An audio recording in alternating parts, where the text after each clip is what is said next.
The man is the definition of a good time on stage and off stage. Please welcome Brad Gillis to that Jamieson show. Hey, buddy, how are you? I miss you, man. It's been a long time. Yeah, I miss the boat cruises, if anything.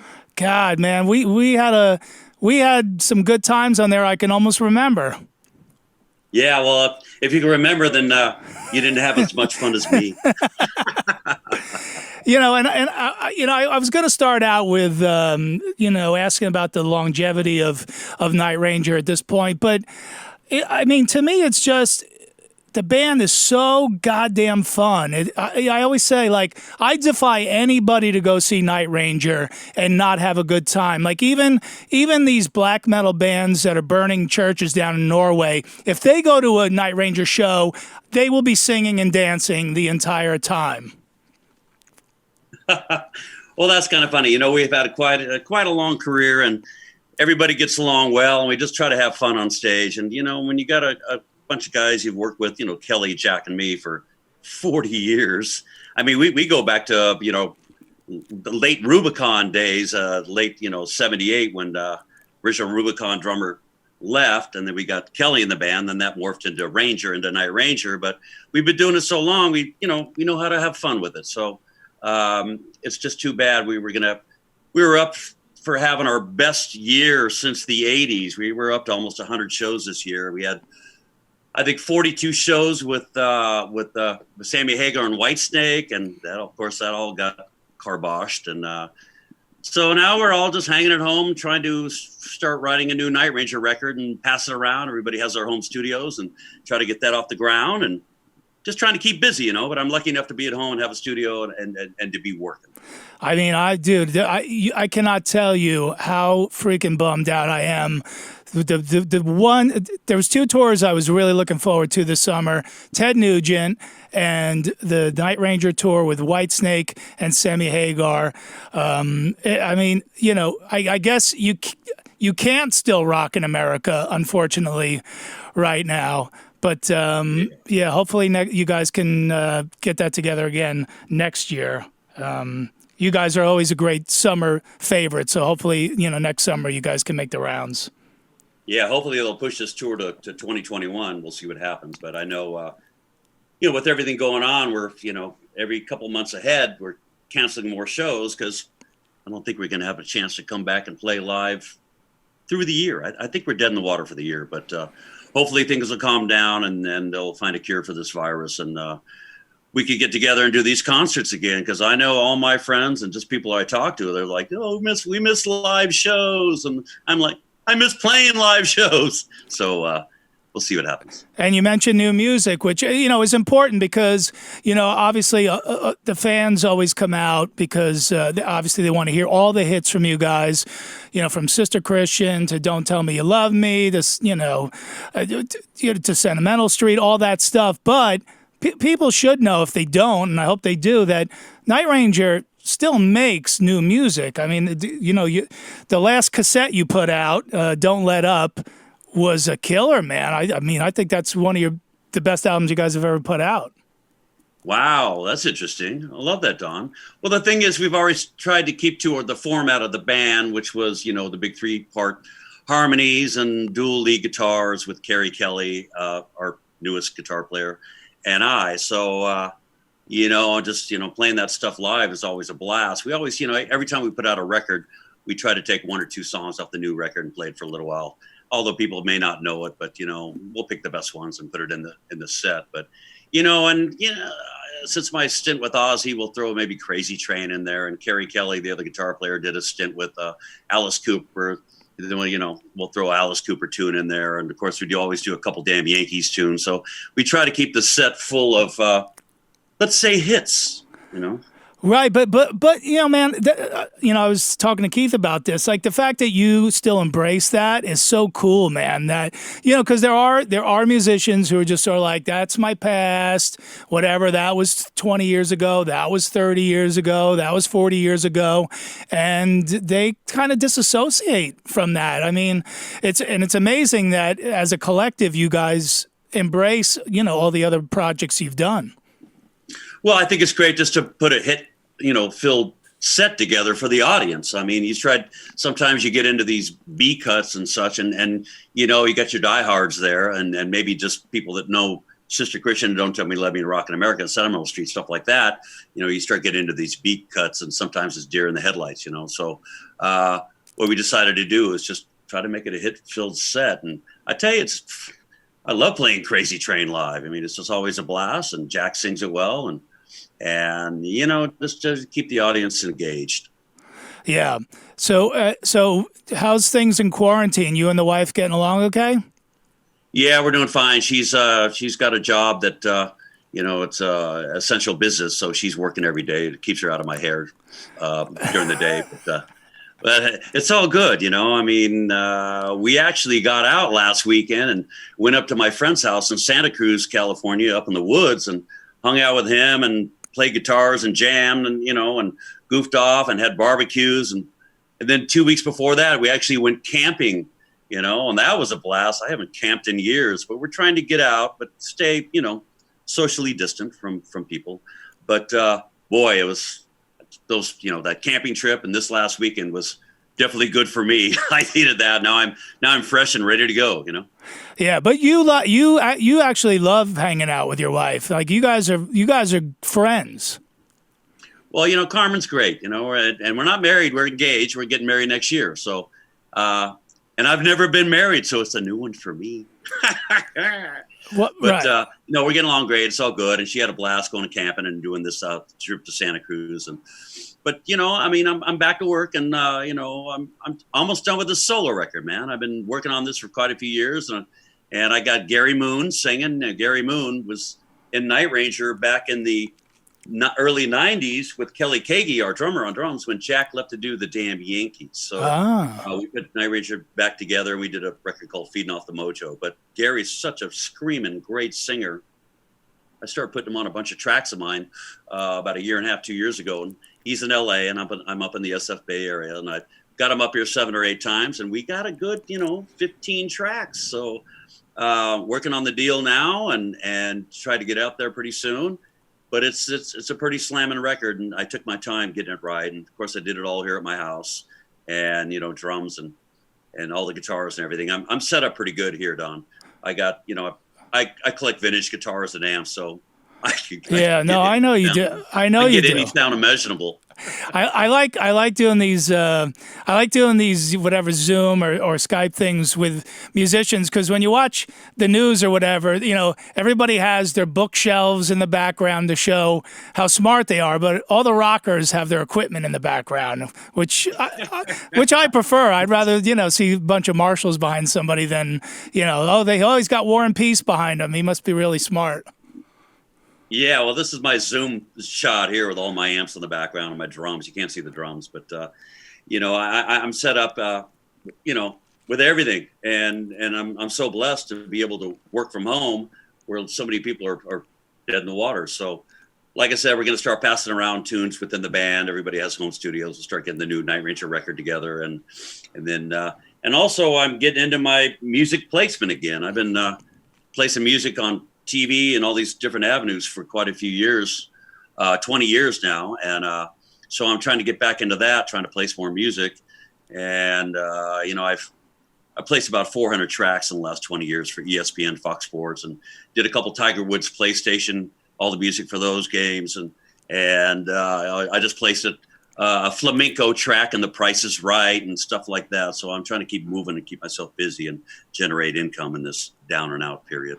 Yeah, very smart, and probably almost no better placement of music in a film ever than Sister Christian in Boogie Nights. I mean, if that song wasn't already a household song, it certainly was after that. And because I'm not going to be able to get up on stage, and you guys are always so generous to let people like myself and Chad Stewart from Faster Pussycat and whoever else is around at the time come up and drunkenly butcher that classic song.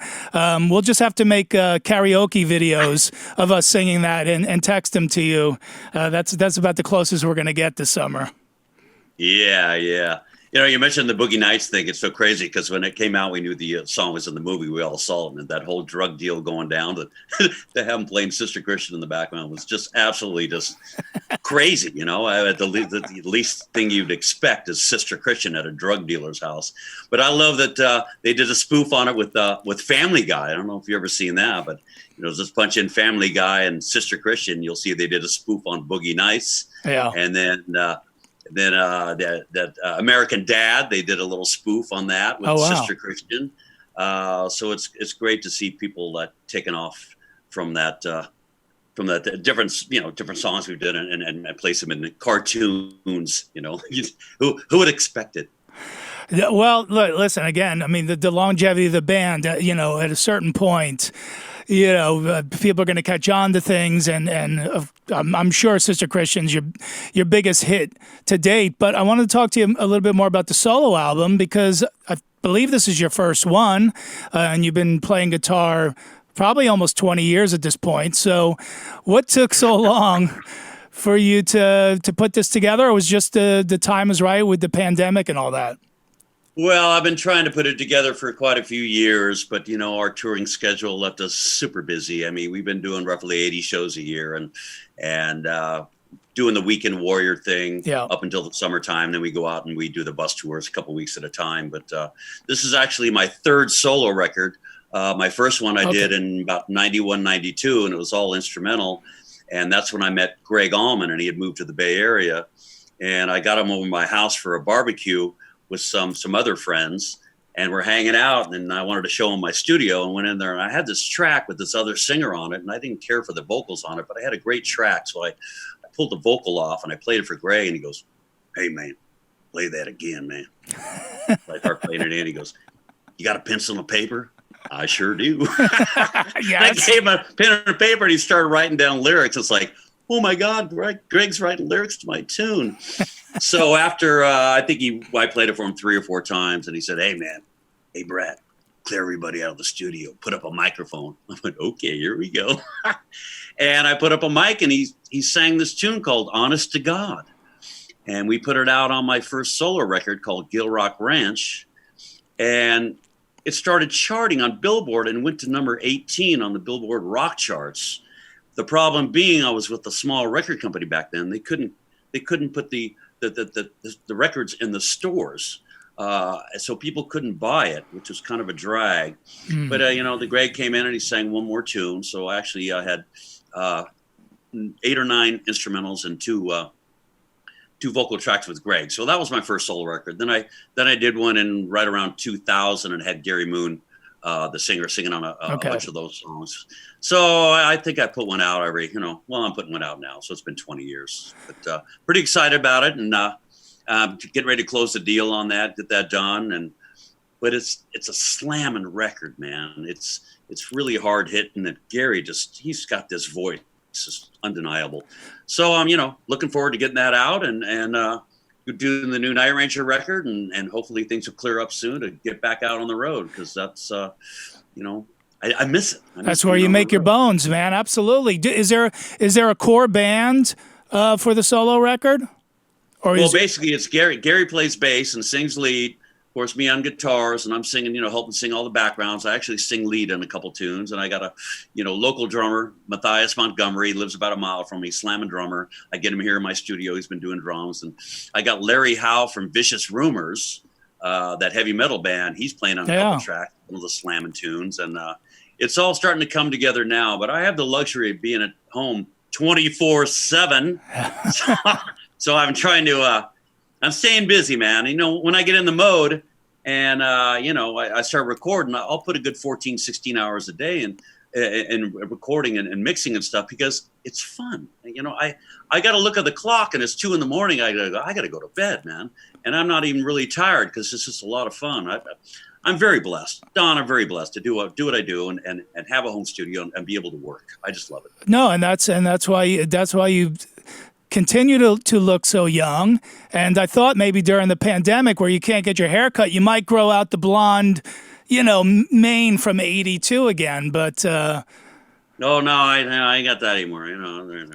But I'm going to be 63 here in a week, and but I stay healthy. I work out, I lift, I swim whenever we're at hotels, and I try to stay busy that way. But I'm just, like I said, I try to stay healthy, but I like my little beer and maybe cocktail here and there. But I look forward to the weekends just to hang out and be done with Carmen, and my fiance, and then Monday it's back to work. But it's pretty exciting because getting a lot of interviews going on and kind of letting people know what's happening with the band and solo record and stuff. And actually, you're 1 out of 3 interviews today, and I'm just going to keep pumping this stuff and wait for this release of my solo record. But it's just man, it's beautiful weather here, man. In the Bay Area, it's probably 80 degrees today, and I open up my windows and have my beautiful view outside of my rolling hills and trees, and I just think, geez, man, it doesn't get any better than this. But I am, we are dead in the water with touring, and I really miss playing live, but I do not miss the travel. This whole traveling thing, that's what gets everybody in the band. Yeah. Sometimes we do this weekend warrior thing, and that weekend warrior means you fly out Thursday, you play Friday, Saturday night, you're home on Sunday. That's what we call like a weekend warrior thing. But sometimes we have a one-off East Coast show, and I'm flying all day to go to the East Coast. Then we do our show, and the next day I'm flying all the way back home. So I put about 20 hours into travel for an hour and a half on stage. I'm not complaining, though. No. We're definitely not complaining, especially these days where, virtual concerts are all the rage and stuff like that. But before I let you go, I have a question that was sent to me. It's a little video from a guy. I think you know this guy. Let's take a look at this. What's up, Bubba? It's Shelly. All right, dude. Here is my question to you. You get 2 years off of Night Ranger. You guys can't gig for 2 years. Put together your super band. Can't include me because I know I'd be in that band with you, right? Anyway, put together your super band. Who are you going out with? There you go, Joel Hoekstra, your old guitar player there. Oh, my Bubba, man. I love that guy. We had such a great time. I think he spent six or 7 years with us, but he was my partner in crime. We had such a blast, man. And he's such a fun guy, and he is funnier than hell, man. Oh, yeah. He gets in this mode. He's absolutely hilarious. But what was he asking me, if I put together a super band? Yeah, like you got 2 years off. You could put together a super band to go out on the road with. Who is it? Oh, gosh. What a question. Well, there's a bunch of great people I'd love to play with, and different singers and stuff. But that's kind of put me on the spot because there's so many great players. You got to find a great drummer. I like singing drummers. I like everybody that can sing in a band. I think that's cool, man. And Kelly's a great drummer. Our drummer Kelly Kagi, and great singer. I mean, he'd be somebody maybe I'd pop in there, and geez. How about Jack Blades? Yeah, it's all coming back to the band I'm in now.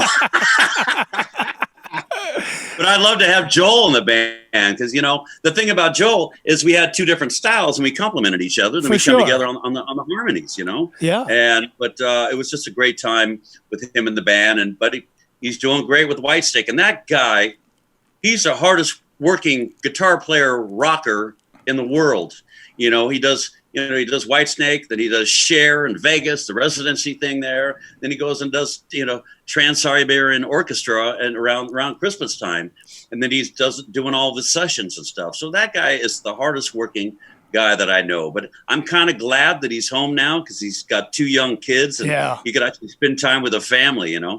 He actually hit me up. He hit me up about a couple days ago, and pretty much say, hey, man, I hope you're doing well. We're all kind of dead in the water, not working. And I said, well, I said something to the fact that, we'll get this back, get it going again. But, basically I said, I'm sure your kids are loving you being at home.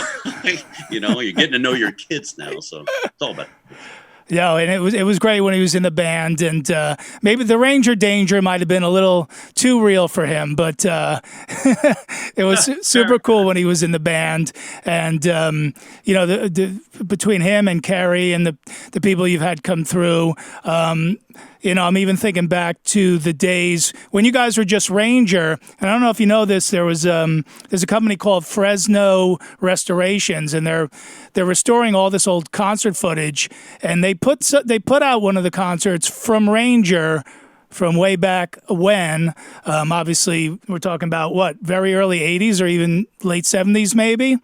No, it would be early, probably 80, 81, because when we started out, we got together probably in 79, late 79.